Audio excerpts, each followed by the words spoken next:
Once upon a time, in a small, sunny town, lived a young man named Alex. Alex worked at a local bakery. He loved his job. The smell of fresh bread in the morning was the best part of his day. He earned a steady salary, but he always found his wallet empty before the end of the month. He would often ask himself, "Where does all my money go?" He felt confused and a little sad. He dreamed of saving money for a new bicycle to ride through the town's beautiful parks, but it felt like an impossible dream. One day, an older, wiser woman named Clara visited the bakery. Clara was a regular customer. She was known in town for her smart financial habits and her happy, stress-free life. She noticed Alex looking worried while he packed her loaf of bread. "What's on your mind, young man?" she asked with a kind smile. Alex hesitated for a moment, then decided to share his problem. "Clara," he said, "I work hard, but I never have any money left. I don't know what I'm doing wrong." Clara listened patiently. Then she said, "Alex, managing money is like baking bread. You need the right ingredients and a good recipe. It's a skill you can learn." Her words gave Alex a spark of hope. "Could you teach me?" he asked eagerly. Clara agreed. "Meet me at the park tomorrow," she said. "Our first lesson will be about understanding where your money goes." The next day, Alex met Clara at the park. She handed him a small notebook and a pen. "This is your first tool," she said. "For 1 week, I want you to write down everything you spend money on. Every single thing. A cup of coffee, a magazine, a bus ticket, everything." Alex thought it sounded a bit tedious, but he trusted Clara. He promised he would do it. So, for the next 7 days, Alex carried the notebook everywhere. When he bought his morning coffee, he wrote it down. When he paid for his lunch, he wrote it down. When he bought a new video game on impulse, he wrote that down too. At first, it felt strange, but soon it became a habit. He was just observing his own spending, without any judgment. It was like being a detective in his own life, looking for clues. At the end of the week, Alex looked through his notebook. He was shocked. He had spent so much on small things he barely remembered buying. 3 cups of expensive coffee every day. Snacks from the vending machine at work. A subscription to a magazine he never read. These small expenses, which seemed like nothing at the time, added up to a big amount. "Wow," he thought. "This is where my money is going." He finally saw the whole picture. He met Clara again and showed her the notebook. She smiled. "See? Now you have knowledge. The first step to managing your money is knowing exactly where it goes. This is called tracking your expenses." Alex felt a sense of control he hadn't felt before. It wasn't magic. It was just information. He wasn't a bad person for spending money. He just wasn't paying attention. "Now for the second step," Clara continued. "It's called making a budget. A budget is a plan for your money." She took out another piece of paper.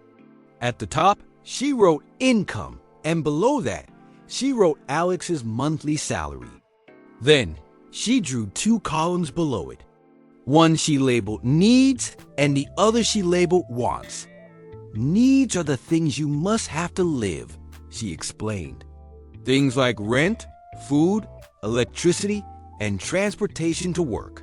Alex listed his essential expenses under the needs column. He wrote down his rent, an estimated amount for groceries, his utility bills, and his bus pass.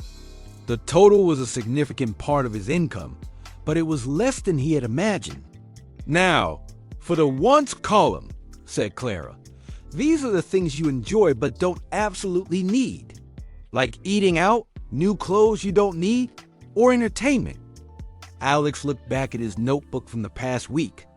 The daily coffees, the video game, the snacks, they all went into the wants column. Looking at the two columns side by side was a powerful moment for Alex. He saw how much of his money was going to wants instead of his bigger goal. A budget doesn't mean you can't have fun, Claire reassured him. It just means you decide ahead of time how much you want to spend on fun. You are the boss of your money. This was a new idea for Alex. He wasn't being told no. He was the one who got to say yes to the things that matter most. So Alex created his first budget. He allocated a specific amount for his needs. Then he looked at his wants. He decided to make coffee at home instead of buying it. He would pack his own lunch and snacks for work. He didn't have to stop all his fun, but he could be smarter about it. He set a reasonable amount for entertainment and eating out with friends.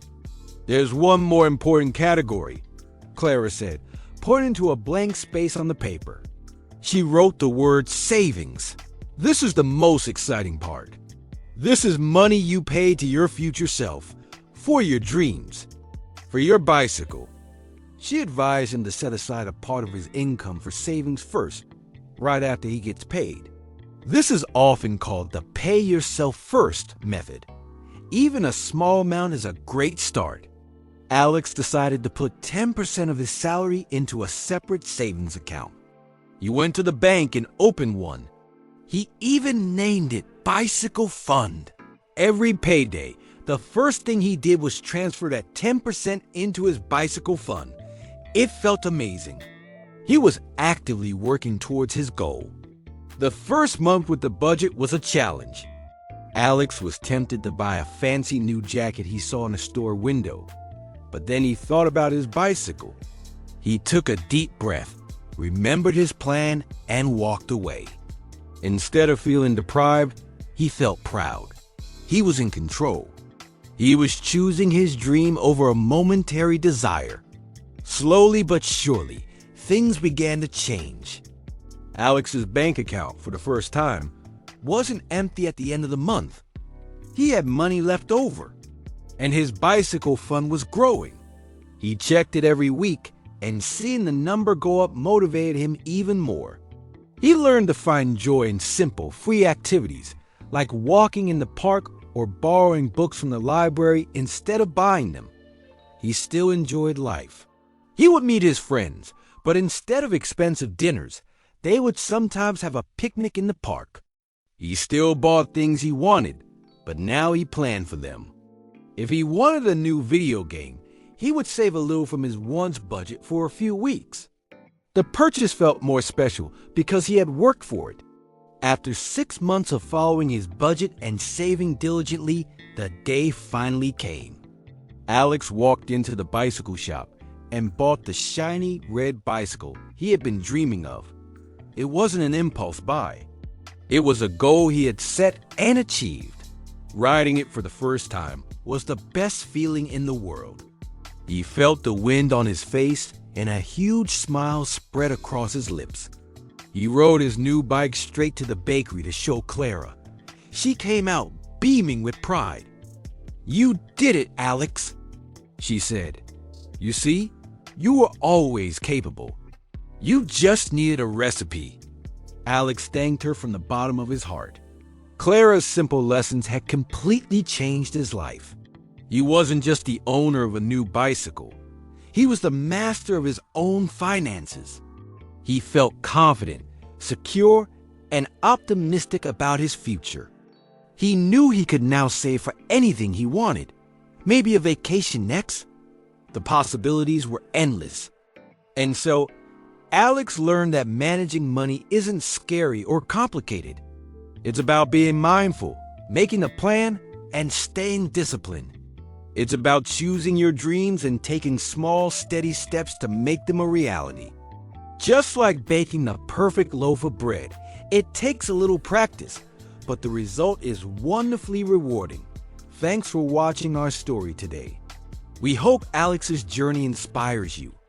Remember, taking control of your money is a skill anyone can learn. If you enjoyed this video, please give it a thumbs up and subscribe for more easy English stories. See you next time.